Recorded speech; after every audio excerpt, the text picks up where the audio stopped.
백내장 수술했지만 지금의 제 상태는 수술 후유증이 아니라 우리 전 목사님 모신 지 지금 한 2년 8개월 됐는데요.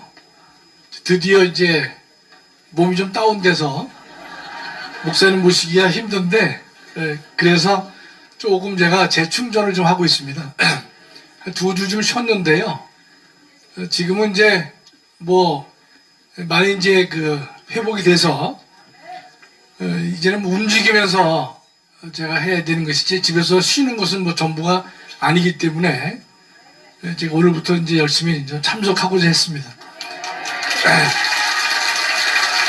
전 목사님께서 또 다정다감하셔서 전화까지 주셔가지고 좀 쉬라 그러시는데 진심인지 아닌지 몰라서 제가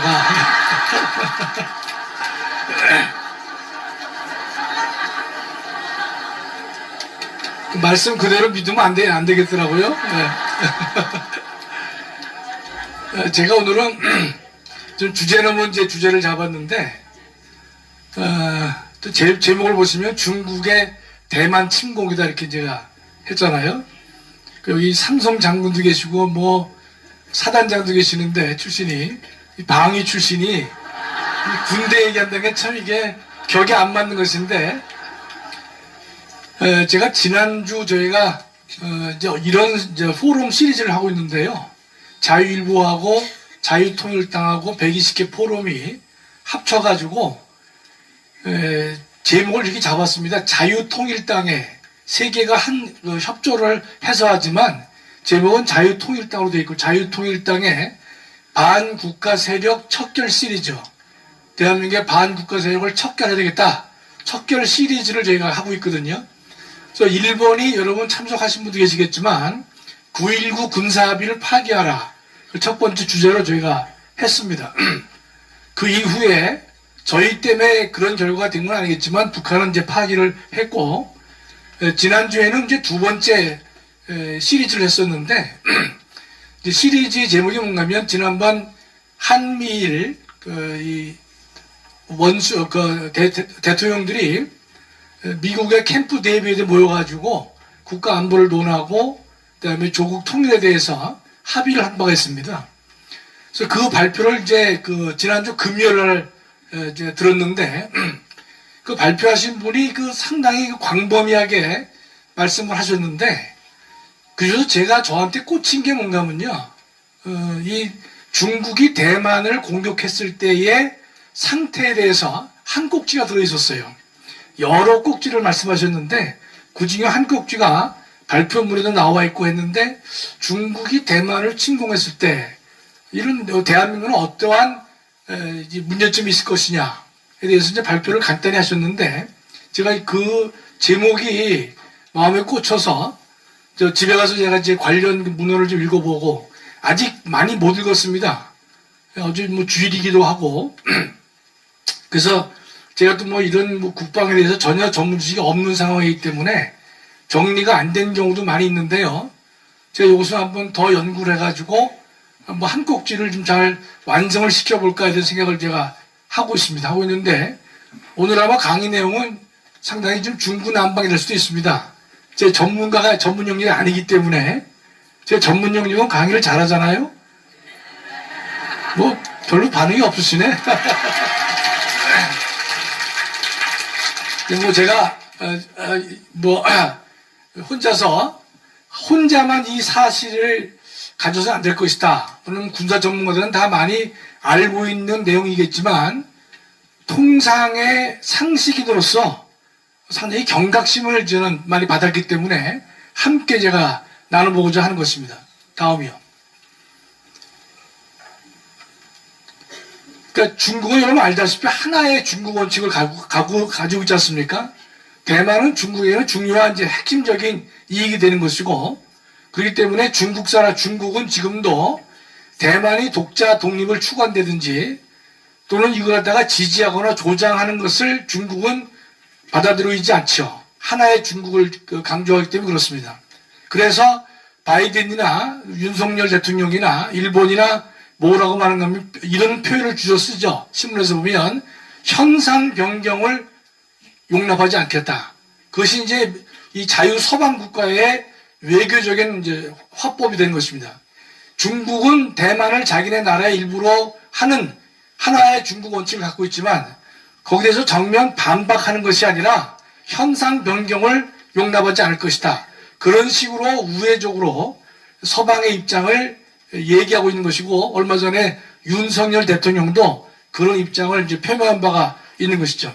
그런데 그 대만 해협입니다. 우리 이제 한반도가 아니라 대만 해협에서 무력 충돌이 언제 발생해도 전혀 이상이 없는 상황이 아니겠는가.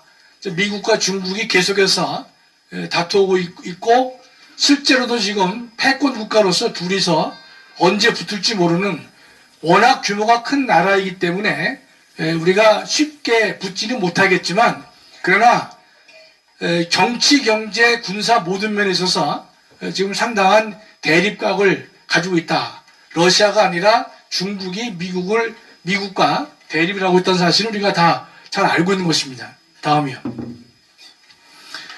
이제 미국이 대만과 정부 차원의 교류를 많이 확대했습니다. 그래서 보면 주미 대만 대표가 바이든 대통령 취임식에 참석을 했고 두 번째로는 대만 관계법을 만들어진 지가 42년이 됐는데 대통령 특사 자격으로 대만을 방문을 했습니다. 그 다음에 여러분 잘 아시다시피 펠로시 하원 의장이 대만을 방문했죠.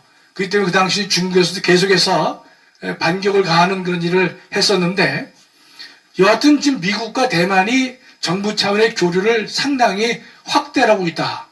대만의 이익이 중국에도 중요하지만 미국에게도 인도 태평양 함대와 관련돼서 대단히 미국에도 중요한 존재가 대만이다. 이렇게 인식이 되고 있는 상황이 되는 것이죠. 다음이요. 여기서 이제 중국은 어떤 대응 전략을 갖고 있느냐. 그러니까 미국의 항공모함 증원을 차단하기 위해서 반접근 지역 거부 전략. 이 참 말이 어렵더라고요. 이게 반접근 지역 거부라는 게 무슨 말이냐.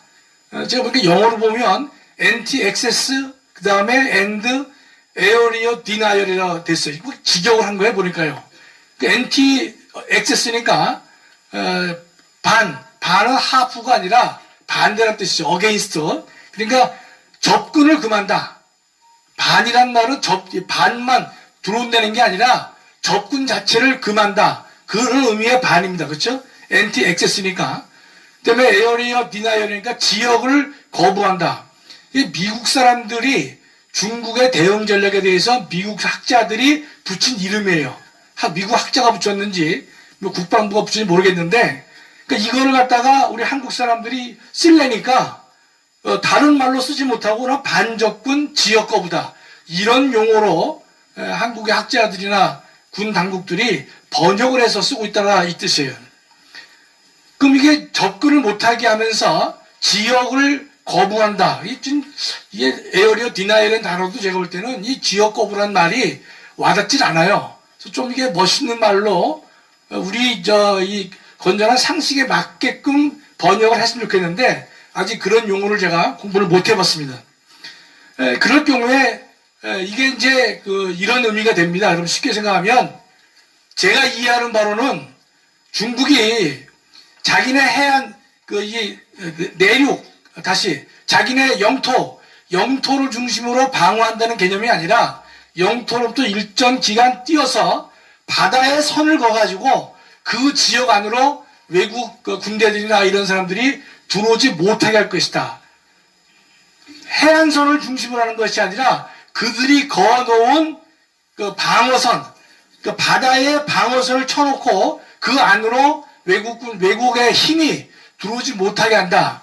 그렇게 제가 이해를 했습니다. 오늘까지는 그렇게 이해했어요.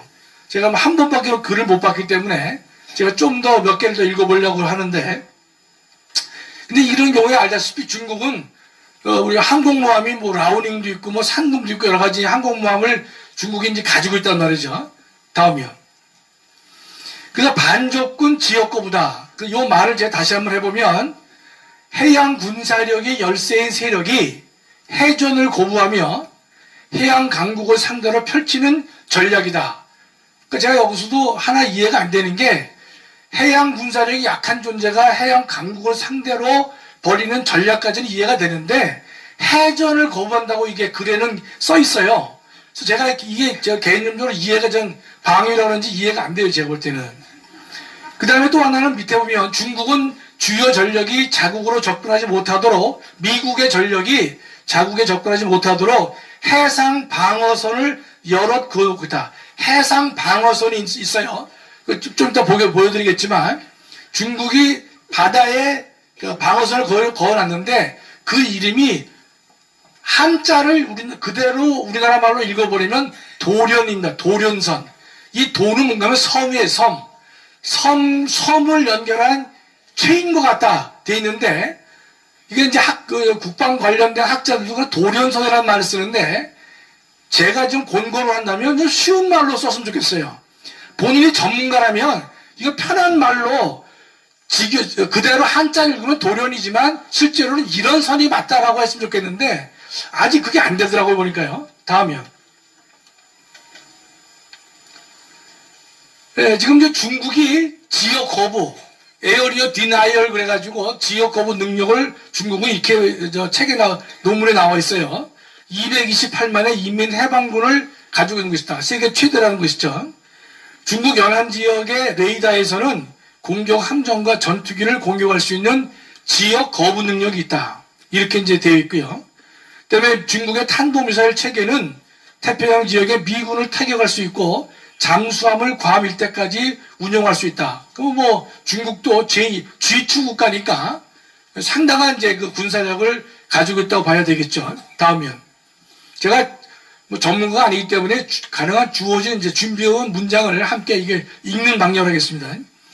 그래서 대만의 지정학적 가치를 이제 보면 오키나와, 일본의 오키나와 있죠.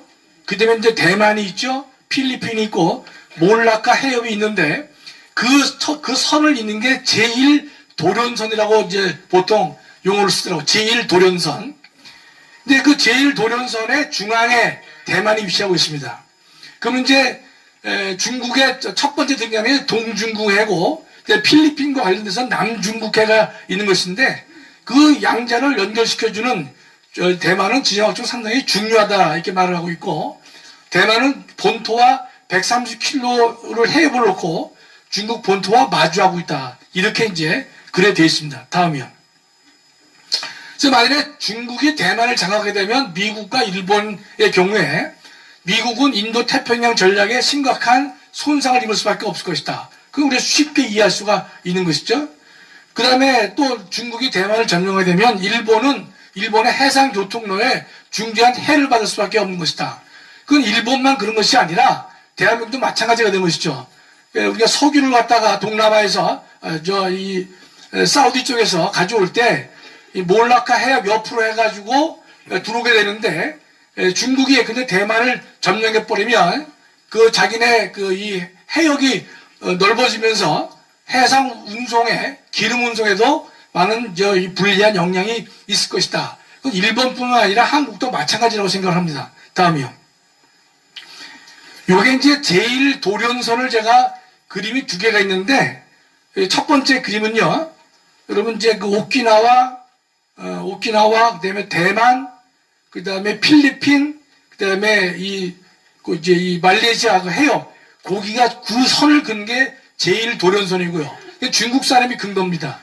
제2도련선이 있는데 오른쪽에 보면요. 잘 안 보이시지만 저도 잘 안 보이는데 저희가 괌이 있고 뭐 이렇게 등등이 있어요. 다음 사진을 또 보십시오. 요건 좀 정확히 보이시죠? 그러니까 일본에서 쭉 내려다 보면 오키나와가 있고 그 다음에 대만을 옆으로 해가지고 제1열도선 여기는 이제 그 도련선이란 말 대신에 열도선을 또 쓰는 그 문장이 있었어요. 그렇게 내려오게 되는 것이 중국이 첫 번째고 두 번째는 이제 우리가 뭐 논외로 하겠습니다.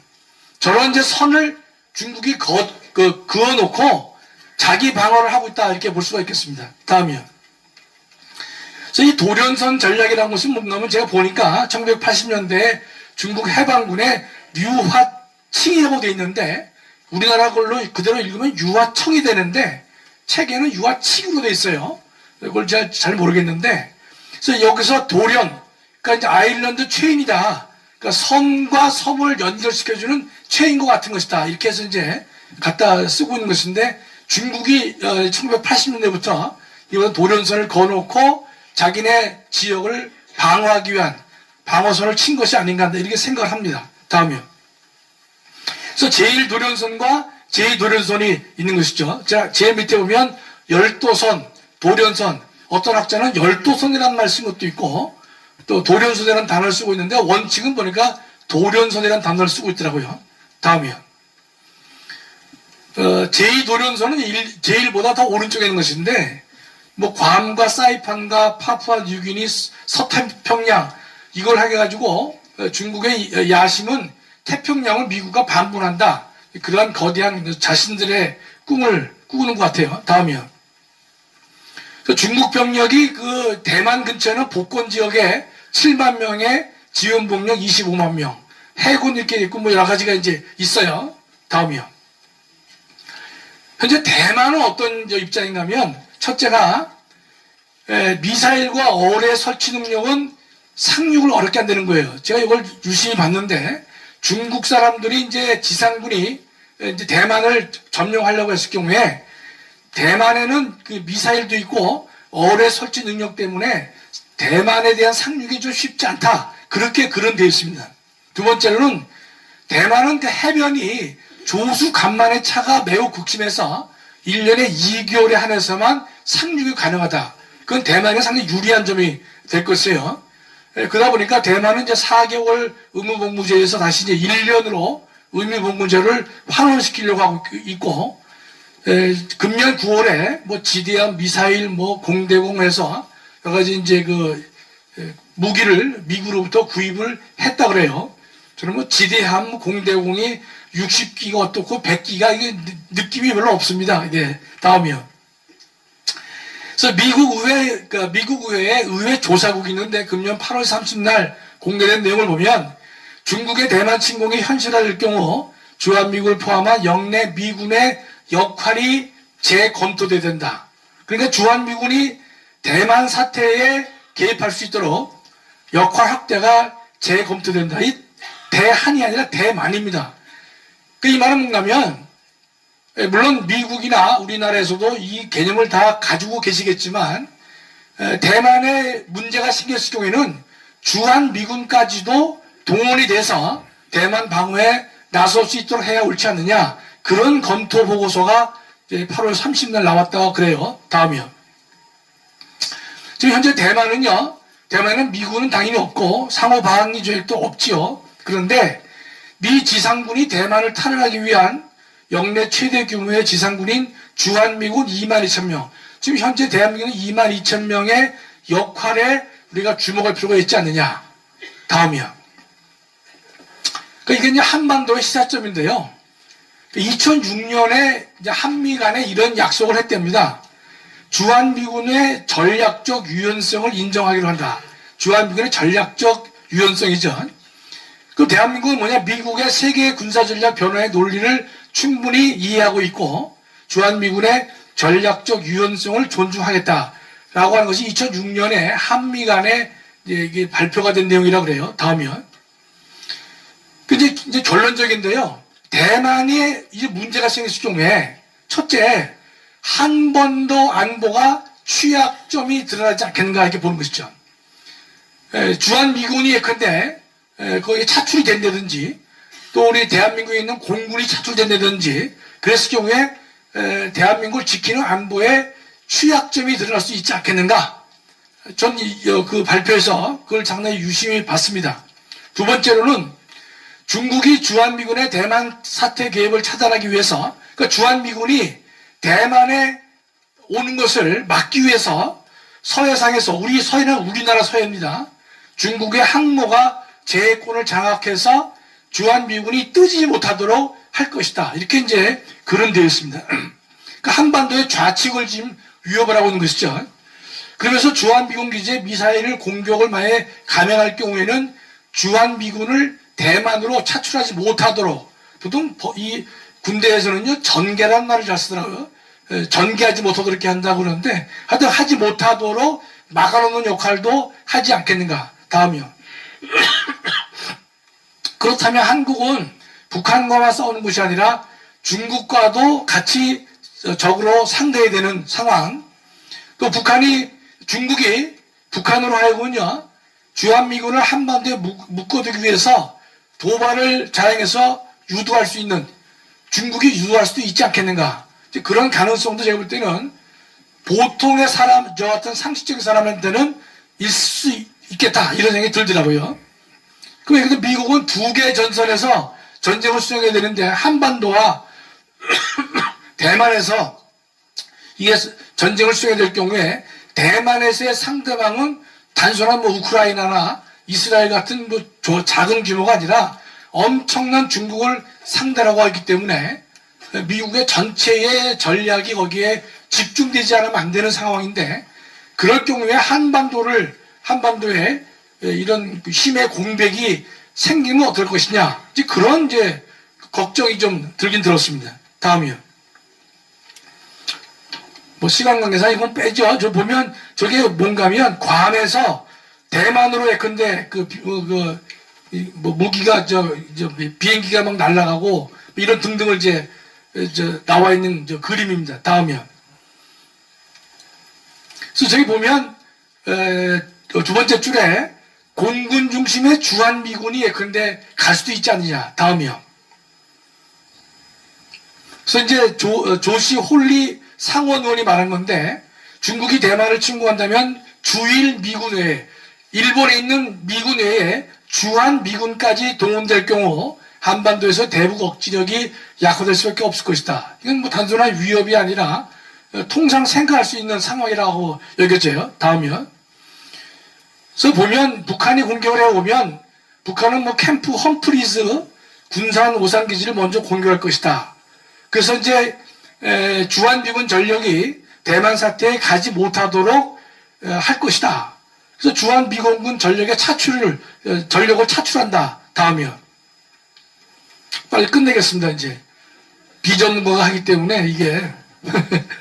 근데 책에 그려보면 재밌는 게, 비행장이 오산도 있고 군산도 있는데, 군산 기지에 있는 비행기를 먼저 대만으로 차출할 것이다. 그렇게 책에는 써 있더라고요. 한국 해병대 전력이 빠져나오고 제주의 해군기지의 전력이 투입될 것으로 한다면 한반도의 힘의 공백 상태가 될 것이다. 다음이요. 제가 조금 전에 우리 황중선 장로님한테 잠깐 말씀을 드렸더니만, 황정의 말씀은 그건 너무 곡잘 필요 없다. 미국이 대만의 유사시와 한반도 유사시를 모두 검토해서 미국이 작전을 다 세우고 있고, 한국군도 그걸 다 인식하면서 준비를 하고 있기 때문에 걱정 없다라고 말씀하시는데, 저는 전문가가 아니기 때문에, 남한과 북한하고의 전쟁이 발생하게 되면 첫째로 전쟁이 발생되지 않도록 우리가 먼저 만들어야 되겠죠. 그렇죠? 선제 공격을 해가지고 북한을 꼼짝 못하게 하는 것까지는 제가 충분히 납득이 되는데, 제 마음속에는요, 이게 이 대만의 문제가 터질 경우에는 한반도 안보에 제가 볼 때는 적지 않은 마이너스 위협이 될 것이다. 그런 생각을 제가 버리기 어려운데, 아마 이 글을 발표를 계기로 해서 우리 황준선 장로님이나 조용호 장로님께서는 원래 전문가시니까 걱정하지 마라, 이런 답을 앞으로 주시지 않을까 생각합니다. 예. 이 방위가 별걸 다 했는데 다음부터 이런 일이 없도록 하겠습니다. 예. 예, 감사합니다. 예.